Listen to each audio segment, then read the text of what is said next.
Hello साथियों, आज हम आपको बताएंगे घटना स्थल और घटना स्थल का नक्शा मुखा कैसे तैयार किया जाता है। इन सब बातों के बारे में हम आपको इस वीडियो में बताएंगे। साथियों, घटना स्थल बहुत महत्वपूर्ण होता है किसी भी अपराध के लिए। क्योंकि घटना स्थल ही एक तो क्षेत्र का निर्धारण करता है, दूसरा बहुत बार धाराओं का भी निर्धारण घटना स्थल के आधार पर होता है। जिन साथियों ने अभी तक हमारे चैनल को सब्सक्राइब नहीं किया है, हमारे चैनल को जरूर सब्सक्राइब कर लें और वीडियो को लास्ट तक जरूर देखें। वीडियो पसंद आता है, चैनल को सब्सक्राइब करें, वीडियो को लाइक करें, कमेंट करें एंड शेयर करें। साथियों, घटना स्थल एक ऐसा स्थान होता है जहां पर अपराध घटित होता है। दो पक्ष हैं, देखिए दो पक्ष हो सकते हैं, एक ए और बी। ये दोनों पक्ष आपस में लड़ाई झगड़ा करते हैं। इनके द्वारा एक विशेष स्थान पर यहां पर लड़ाई झगड़ा किया गया, तो ये एक एसओसी सीन ऑफ क्राइम हो गया, घटना स्थल हो गया। मान लीजिए बी का घर है, ये बी का घर है, ठीक। ए जाता है और बी के घर के बाहर उसको गाली गलौज करता है और बी घर से बाहर निकलता है और फिर घर के बाहर यहां पर विवाद होता है, तो ये घटना स्थल हुआ। अगर मान लीजिए बी का घर है, ये बी का घर है और ए आता है और बी के घर के अंदर घुस करके मारपीट करता है।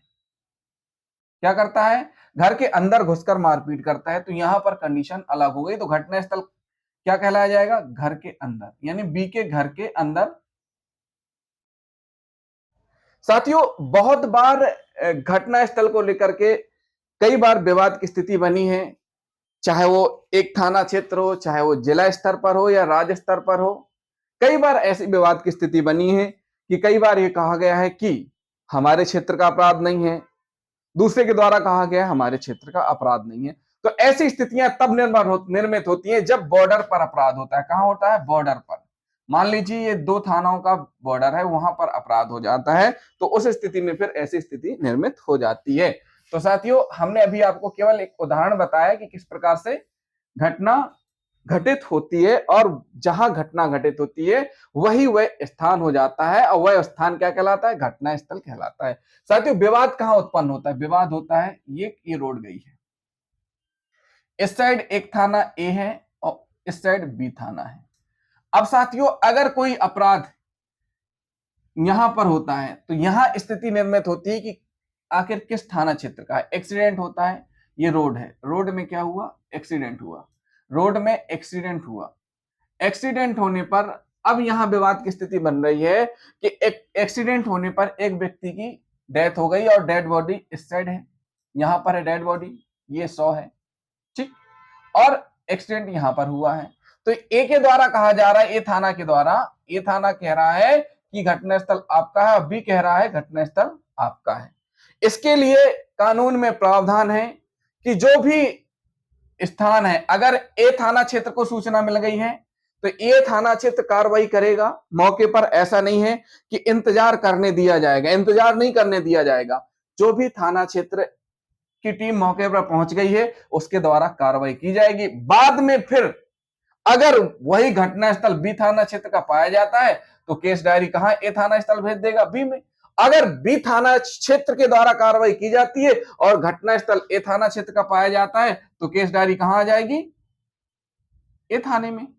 तो साथियों, मौके पर कार्रवाई की जाएगी, भले ही घटनास्थल विवाद वाला हो। अगर घटनास्थल ए का है या बी का है, इसका डिसाइडेशन होने पर बाद में भी केस डायरी, जब बयान लिए जाएंगे, पूछताछ की जाएगी, तब फिर वरिष्ठ अधिकारियों के माध्यम से केस डायरी दूसरे स्थान पर भेजी जाएगी। साथियों, कुछ मामले ऐसे होते हैं जिनमें कि 0 की एफआईआर होती है, घटनास्थल कहीं का भी हो, पुलिस को सूचना प्राप्त हुई, पुलिस को संज्ञेय अपराध की सूचना प्राप्त हुई। जैसे ही पुलिस को संज्ञेय अपराध की सूचना प्राप्त होती है, अब मान लीजिए एमपी में हैं आप, एमपी के किसी भी पुलिस स्टेशन में, पुलिस स्टेशन पीएस यानी पुलिस स्टेशन में जाकर के आपने कंप्लेन की कि आपके साथ यूपी में इस स्थान पर या दिल्ली में इस स्थान पर अपराध हुआ। तो ऐसी स्थिति में एमपी की जो पुलिस है, पुलिस स्टेशन जिस थाना क्षेत्र में पीड़ित गया हुआ है या जिस थाना क्षेत्र में संज्ञेय अपराध की सूचना दी गई है, उस थाना क्षेत्र की जिम्मेदारी बनती है कि एफआईआर क्या करे? रजिस्टर्ड करे, वो भी किसी 0 पर, यानी 0 पर। रजिस्टर्ड करे। अगर घटनास्थल जब उस थाना क्षेत्र का नहीं होता है तो ऐसी स्थिति में क्या होती है, 0 की एफआईआर होती है। उसके बाद फिर केस डायरी कहां भेजी जाएगी, जहां का घटनास्थल होगा वहां के थाना क्षेत्र को भेजी जाएगी, वहां पर फिर कार्रवाई आगे होगी। 0 की एफआईआर होने के बाद कायमी करता एक बार कायमी कर देता है, उसके बाद फिर उसमें इन्वेस्टिगेशन का पावर उस थाना क्षेत्र का नहीं रहता है, उस थाना क्षेत्र के अधिकारी का नहीं रहता जिस थाना क्षेत्र में घटना घटित नहीं हुई है। एफआईआर हो सकती है, 0 की एफआईआर कहीं पर भी, लेकिन उसका इन्वेस्टिगेशन कहां पर होगा, जहां पर अपराध घटित हुआ है वहां पर इन्वेस्टिगेशन होगा। क्या होगा, वहां पर इन्वेस्टिगेशन होगा। 0 की एफआईआर संबंधित थाना क्षेत्र में पहुंचेगी, फिर वहां पर असल नंबर पर कायमी की जाएगी। क्या की जाएगी, असल नंबर। अब ये असल नंबर क्या होता है, असल नंबर ऐसा नंबर होता है जो वहां का सीरियल नंबर चलता है। जैसे मान लीजिए दिल्ली में 50 नंबर की एफआईआर हो गई लोकल कोतवाली में, यूपी में एक सिटी में 100 नंबर तक की एफआईआर हो चुकी है। ऐसे में 0 की पहुंचेगी एफआईआर, तो 0 की जब पहुंचेगी तो यूपी में 101 और दिल्ली में 51 पे कायमी हो जाएगी।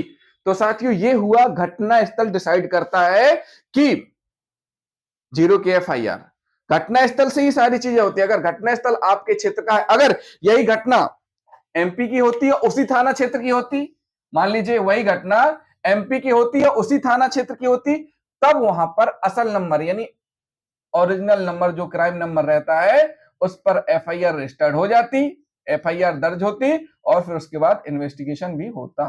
क्या होता, इन्वेस्टिगेशन भी होता। पुलिस संज्ञेय मामले ऐसे मामले होते हैं जिनमें कि पुलिस तत्काल एफआईआर रजिस्टर्ड करती है और एफआईआर रजिस्टर्ड करने के बाद इन्वेस्टिगेशन कर सकती, साथ ही साथ वारंट के बिना गिरफ्तार भी कर सकती है।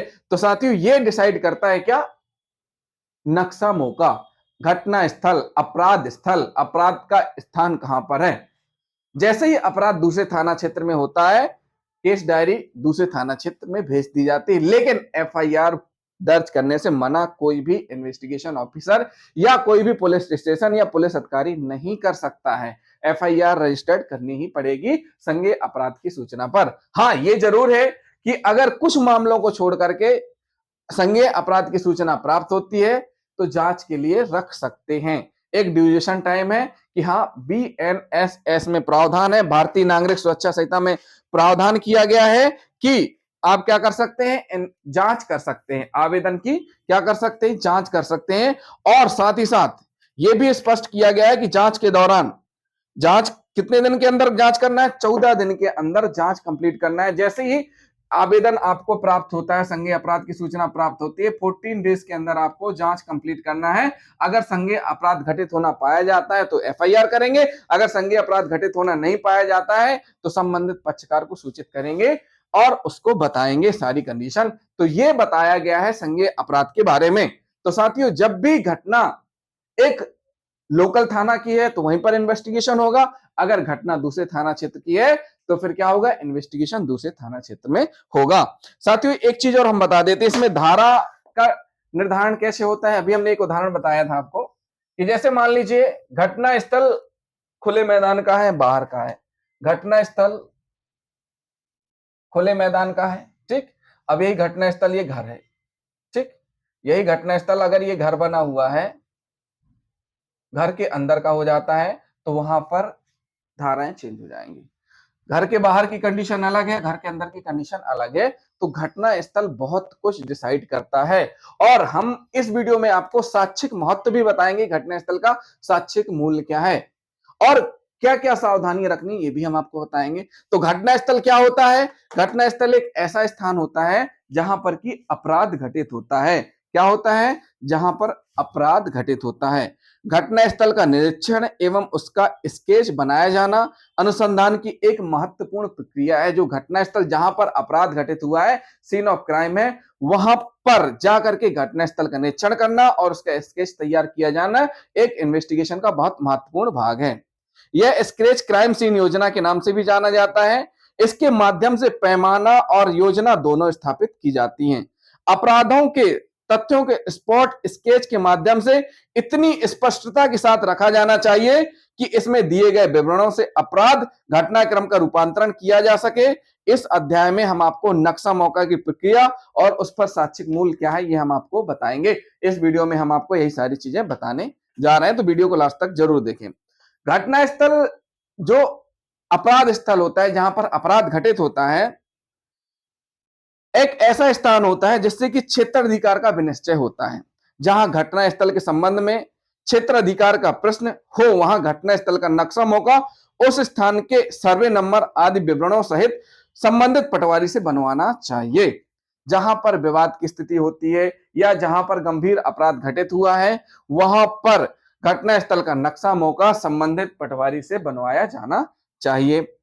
उदाहरण के लिए, कोई घटना दो राज्यों या दो थानों की सीमा पर या उसके नजदीकी हुई हो, तब क्षेत्राधिकार के निर्धारण के दृष्टिकोण से घटनास्थल की भूमि की स्थिति के संबंध में पटवारी से भूमि से संबंधित विवरणों सहित नक्शा मौका तैयार किया जाना चाहिए। वही हमने आपको बताया कि जहां पर विवाद की स्थिति बन जाती है, विवाद की स्थिति कब बनती है? जब दो थाना क्षेत्रों की या दो राज्यों की, दो जिलों की बॉर्डर में अपराध होता है। वहां पर जैसे दो थानाओं में हुआ, दो जिलों में हुआ, दो राज्यों में हुआ, बॉर्डर पर विवाद होता है, उस स्थिति में नक्शा मौका पटवारी से बनवाया जाना चाहिए। साथियों, ये सबसे ज्यादा विवाद की स्थिति बनती है यहां पर। जैसे मान लीजिए नदी बहती हुई जा रही है, नदी बहती हुई जा रही है, कोई डेड बॉडी आकर के बीच में फंस गई यहां पर। ठीक, अब यहां स्थिति उत्पन्न हो रही है कि भाई किस थाना क्षेत्र की है? नदी के किनारे ए थाना है, नदी के किनारे बी थाना है। अब बॉडी तो ली जाएगी, ऐसे में क्या होगा? अब यही दो जिलों की बात आती है, ए जिला है, बी जिला है, और ए जिले साइड यहां बॉडी है और बी जिले साइड भी है। इसी प्रकार राज्यों में भी स्थिति निर्मित हो जाती है।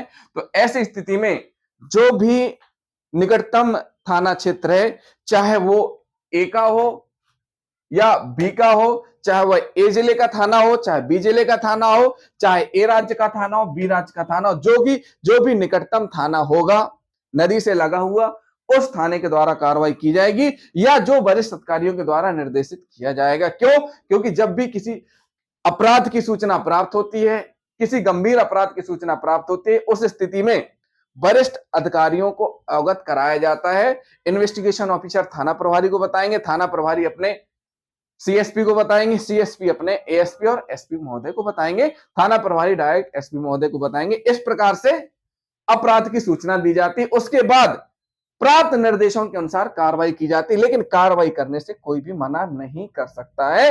अपराध स्थल किस थाना क्षेत्र का है, किस जिले का है, किस राज्य का है, इसका डिसाइडेशन होगा, लेकिन कार्रवाई तुरंत की जाएगी। जो भी टीम मौके पर होगी उसके द्वारा कार्रवाई की जाएगी।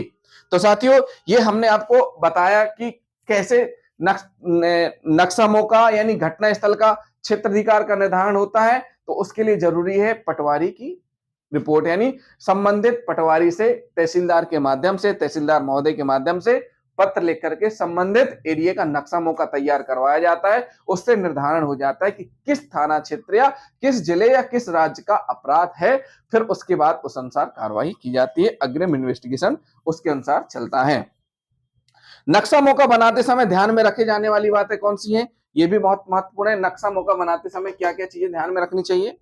घटना की सूचना प्राप्त होती है, पुलिस अधिकारी को आवश्यक औपचारिकताओं को पूर्ण कर जितना शीघ्र संभव हो घटना स्थल पर पहुंच जाना चाहिए। साथियों, जैसे ही अपराध है, संज्ञेय अपराध है की सूचना प्राप्त होती है, संज्ञेय अपराध की सूचना प्राप्त होती है, वैसे ही संबंधित थाना प्रभारी या जो निकटतम अधिकारी है उसको मौके पर पहुंचना है और सबसे पहले क्या करना है? घटनास्थल को सुरक्षित करना है। क्या करना है? घटनास्थल को सुरक्षित करना है। अभी नए कानून में प्रावधान आ गया है कि घटनास्थल का निरीक्षण जब किया जाएगा, यानी उसकी तलाशी की जाएगी, ऑडियो वीडियोग्राफी की जाएगी। फर्स्ट रिस्पॉन्डर कौन होगा? आईओ होगा, इन्वेस्टिगेशन ऑफिसर होगा। तो सबसे पहले क्या करना है? घटनास्थल को सुरक्षित करना है। और घटनास्थल ऐसा है जिसमें गंभीर अपराध घटित हुआ है, तो ऐसी स्थिति में एफएसएल की टीम के द्वारा भी निरीक्षण किया जाएगा और उसका नक्शा मौका तैयार किया जाएगा। साथ ही साथ नक्शा मौका तैयार करने से पहले आईओ जो भी है इसको सेव करके रखेंगे, घटनास्थल को क्या करेंगे? सेव करके रखेंगे। और एफएसएल की टीम यहां पर ऑडियो वीडियोग्राफी करेगी। साथ ही साथ एक रिपोर्ट भी प्रस्तुत करेगी। क्या करेगी? एफएसएल की टीम एक रिपोर्ट प्रस्तुत करेगी। उस रिपोर्ट को केस डायरी में शामिल किया जाएगा। तो साथियों, सबसे महत्वपूर्ण है घटना स्थल को सुरक्षित करना। सबसे पहले क्या करना है? क्यों सुरक्षित करना? ताकि घटना स्थल में जो भी एविडेंस है उनको अच्छे से प्रिजर्व किया जा सके और वो दूषित ना हो। घटना स्थल जब भी होता है, देखिए साथियों, होता क्या है, मान लीजिए ये घटना स्थल है, यहां पर एक व्यक्ति की डेड बॉडी पड़ी हुई है, ठीक। अब इस व्यक्ति के, चूंकि इंसान ह्यूमनिटी नेचर होता है, परिजन आएंगे, लिपटेंगे, हिलाएंगे, डुलाएंगे या ऐसे मूवमेंट कर सकते हैं। तो उस स्थिति में पुलिस की एक बहुत बड़ी जिम्मेदारी होती है कि दोनों चीजों को समझाना, यानी कि आपको ये घटना स्थल का नक्शा मौका सुरक्षित भी करके रखना है और इनके परिजन को भी संभालना है ताकि आगे की स्थिति खराब ना हो। इस प्रकार से तो साथियों, ये स्थिति बहुत खतरनाक होती है। क्यों? क्योंकि यहां पर आपको घटनास्थल प्रिजर्व भी करके रखना है और दूसरी चीज, परिजन को भी समझा के रखना है। तो इस स्थिति में होता क्या है कि अगर आपने घटनास्थल को क्या कर लिया? प्रिजर्व कर लिया, तो यहां पर मौजूद जितने भी एविडेंस हैं वो आपको प्राप्त हो जाएंगे। क्यों? क्योंकि यहां पर हो सकता है फुटप्रिंट मिल जाए, आपको हो सकता है फिंगरप्रिंट मिल जाए, हो सकता है आपको कुछ अपराधी कुछ छोड़ के चीजें गया वो मिल जाए। अगर मान के चलिए व्यक्ति यहां पर जाएंगे, आएंगे, तो इनके आने जाने से क्या होगा? इनके पद चिन्ह बन जाएंगे और घटना स्थल पर जो मौजूद साक्ष्य वो नष्ट हो जाएंगे। ऐसी स्थिति में फिर एफएसएल टीम के द्वारा जो परीक्षण किया जाएगा, निरीक्षण किया जाएगा, उनके द्वारा फिर यहां पर मौजूद साक्ष्य जो भी है उनको एकत्रित करने में दिक्कत जाएगी। क्यों? क्योंकि वहां पर बहुत सारे फुटप्रिंट या फिंगरप्रिंट आ जाएंगे। तो इसलिए घटना स्थल को क्या करना चाहिए? तत्काल प्रिजर्व करके रखना चाहिए और परिजन को समझा करके रखना चाहिए ताकि पीड़ित को न्याय मिल सके और सर्वोत्तम साक्ष्य कोर्ट में प्रस्तुत किया जा सके। क्या किया जा सके? सर्वोत्तम साक्ष्य कोर्ट में प्रस्तुत किया जा सके।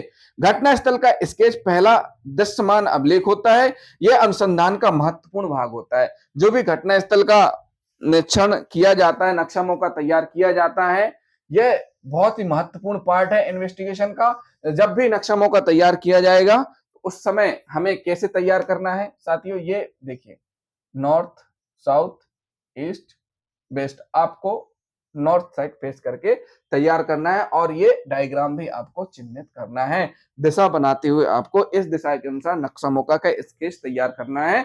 साथ ही साथ ऑडियो वीडियोग्राफी भी करनी है। नक्शा मौका में अपराध स्थल में पाई गई चीजें, और जैसे ये आपकी डेड बॉडी है, ठीक, यहाँ पर उसका एक शूज है और यहाँ पर चाकू है या ये वेपन्स है, ये डंडा है, तो ये कितनी दूर है, ये जो इससे इसकी दूरी कितनी है, ये सारी चीजें आपको दर्शानी है। और ये भी देखना है अगर बंद स्थान है तो क्या दरवाजा बाहर से बंद है, दरवाजा अंदर से बंद है, खिड़कियों की स्थिति क्या है, ये सारी चीजें आपको देखनी है। घटनास्थल पर दूरियों दिशाओं को सही सही दर्शाना चाहिए। घटनास्थल पर जो भी दिशाएं हैं और जो दूरियां हैं उनको सही तरीके से दर्शाया जाना चाहिए और क्लोजर फोटोग्राफी की जानी चाहिए। क्या करना चाहिए? पास में जाकर के फोटोग्राफी की जानी चाहिए, यानी पास में जाकर के क्या करना है? फोटो लेना है। विभिन्न तथ्यों और वस्तुओं को विभेदकारी बनाने के लिए भिन्न भिन्न रंग की स्याही से दर्शाया जा सकता है।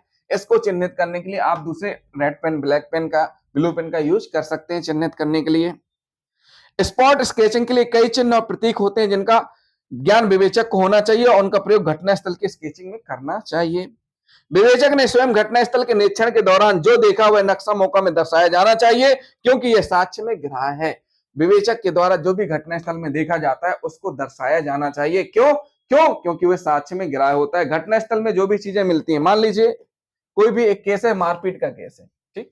अब मान लीजिए मारपीट का केस है और मारपीट के केस में हम आपको घटनास्थल बता रहे हैं। मारपीट के केस में होता क्या है? मारपीट का केस है, ये मैदान का एरिया है, ठीक। यहां पर ए नामक व्यक्ति है और यहां पर ये ब्लड बिखरा हुआ है। क्या है ये? ब्लड है।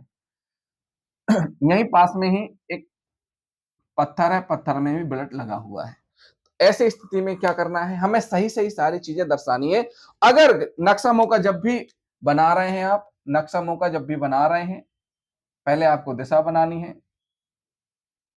उसके बाद जब आपका नक्शा मौका बनेगा तो नक्शा मौका में ये भी दर्शाना है, ये भी दर्शाना है, ये भी दर्शाना है। साथ ही साथ एंट्रेंस एग्जिट भी दिखाना है और आसपास कौन कौन से घर हैं, किसके घर हैं, वो भी दर्शाना है।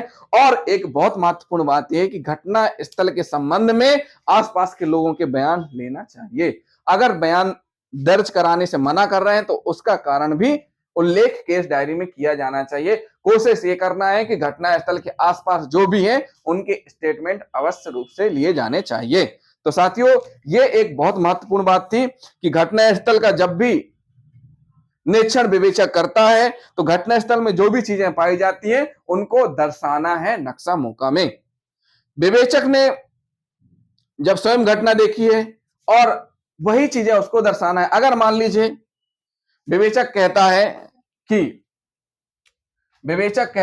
ये एक पॉइंट है, ठीक,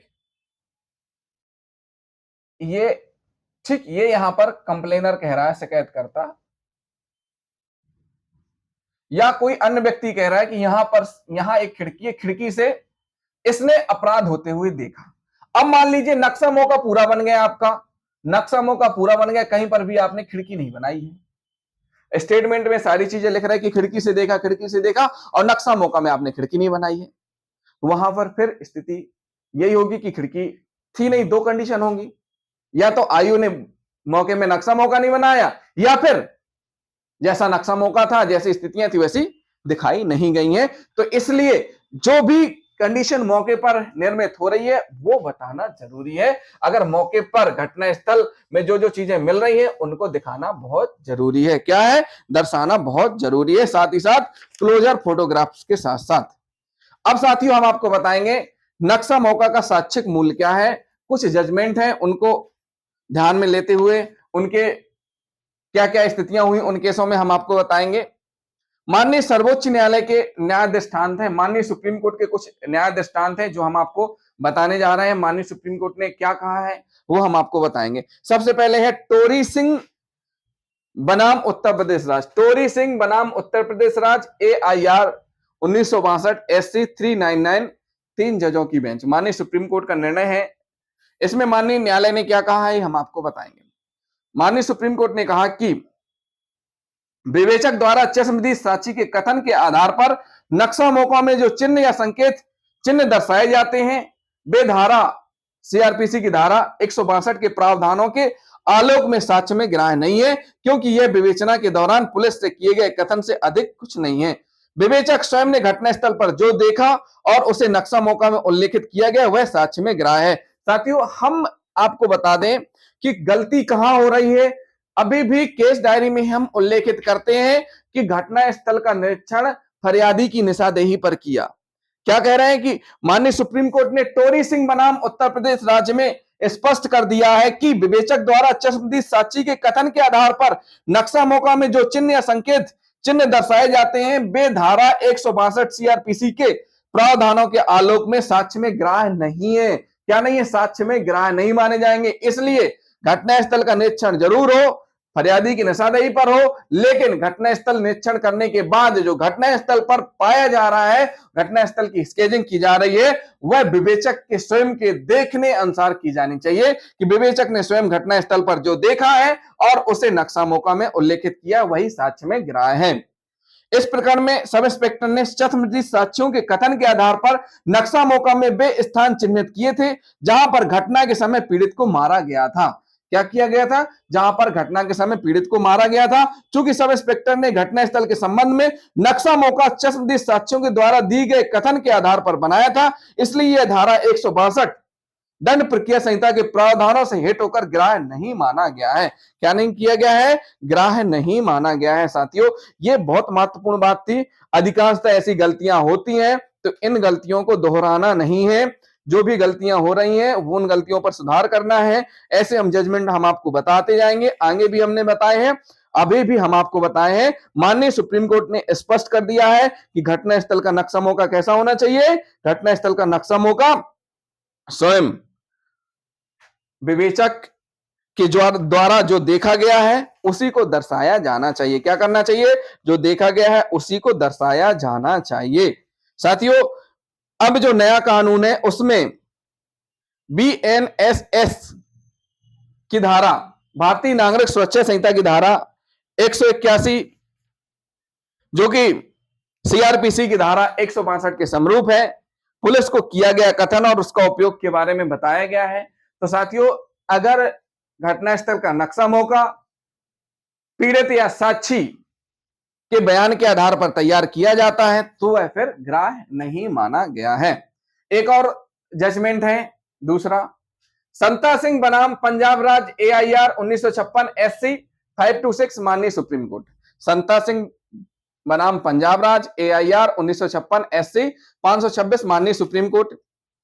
इसमें स्पष्ट किया है माननीय सुप्रीम कोर्ट ने कि घटनास्थल का नक्शा मौका जो कि ड्राफ्टमैन के द्वारा दूरियों को नापकर उन्हें नक्शा मौका में दर्शाते हुए बनाया जाता है, वह साक्ष्य में ग्राह्य है। घटनास्थल को दूरियों को नापते हुए बनाया जाना चाहिए जो कि साक्ष्य में ग्राह्य है। ड्राफ्टमैन घटनास्थल पर जाकर चश्मदीद साक्षियों से पूछकर उनके द्वारा दी गई जानकारी के आधार पर हमलावर और पीड़ित घटना के समय कहां थे, दोनों स्थानों की दूरी को नापकर नक्शा मौका में दर्शाता है। और यह चश्मदीद साक्षी अपने कथन में इस बात की पुष्टि करते हैं कि उन्होंने ड्राफ्टमैन को वे स्थान दिखाए थे, तो वह साक्ष्य विधि सम्मत होकर ग्राह्य है। क्या होगा? विधि सम्मत होकर ग्राह्य। परंतु धारा 162 सीआरपीसी के प्रावधानों के अनुसार साक्षियों द्वारा नक्शा मौका तैयार करते समय जो भी जानकारी पुलिस अधिकारी को दी गई वह ग्राह्य योग्य नहीं है। साथियों, परंतु देखिए, दो कंडीशन है। घटनास्थल का नक्शा मौका तैयार करते समय जो जानकारी पुलिस को दी गई, किसके द्वारा? पीड़ित शिकायतकर्ता के द्वारा, वह साक्ष्य में ग्राह्य योग्य नहीं है, माननीय सुप्रीम कोर्ट ने कहा है। परंतु घटनास्थल का निरीक्षण कर सकते हैं, पूछताछ कर सकते हैं, कहां पर अपराध हुआ है, क्या दूरी थी, बनाना विवेचक को वही है जो सामने उसको दिख रहा है। विवेचक जो भी आयु है, स्वयं को घटनास्थल पर जो भी चीजें दिख रही हैं उनको ध्यान में रखते हुए घटनास्थल का निरीक्षण कर नक्शा मौका तैयार करना है, तब ग्राह्य होगा, जो कि इस केस में बताया गया है। तो साथियों, टोरी सिंह बनाम उत्तर प्रदेश राज्य और संता सिंह बनाम पंजाब राज्य दोनों बहुत महत्वपूर्ण निर्णय हैं जो हमने आपको बता दिए हैं। इसी प्रकार जगदीश नारायण वर्सेस उत्तर प्रदेश राज्य एआईआर 1996 SC 3136 में भी ऐसे ही न्याय दृष्टांत प्रतिपादित किया गया है घटनास्थल के संबंध में। इसी प्रकार राजस्थान राज्य बनाम भवानी एवं अन्य 2003 CRLJ SC 3857 के पैरा नंबर 10 में भी माननीय सुप्रीम कोर्ट ने ऐसे ही दिशा निर्देश और निर्णय दिया है कि माननीय सर्वोच्च न्यायालय ने टोरी सिंह प्रकरण में प्रतिपादित सिद्धांत पर विश्वास व्यक्त किया है। टोरी सिंह में जो स्पष्ट रूप से कहा गया है कि विवेचक स्वयं घटनास्थल पर जो देखेगा उसे नक्शा में उल्लेखित करेगा तभी ग्राह्य है, और चश्मदीद साक्षी के बयानों के आधार पर तैयार या पीड़ित और चश्मदीद साक्षी के बताए अनुसार तैयार नक्शा मौका या उनके बयानों के आधार पर तैयार नक्शा मौका ग्राह्य नहीं होगा, स्पष्ट रूप से माननीय सुप्रीम कोर्ट ने बताया है। तो साथियों, हमने आपको नक्शा मौका के संबंध में बहुत महत्वपूर्ण बातें बताई हैं। जिन साथियों ने अभी तक हमारे चैनल को सब्सक्राइब नहीं किया, हमारे चैनल को जरूर सब्सक्राइब कर लें और वीडियो को लाइक और शेयर भी करें, साथ ही साथ कमेंट भी करते हैं। थैंक यू साथियों।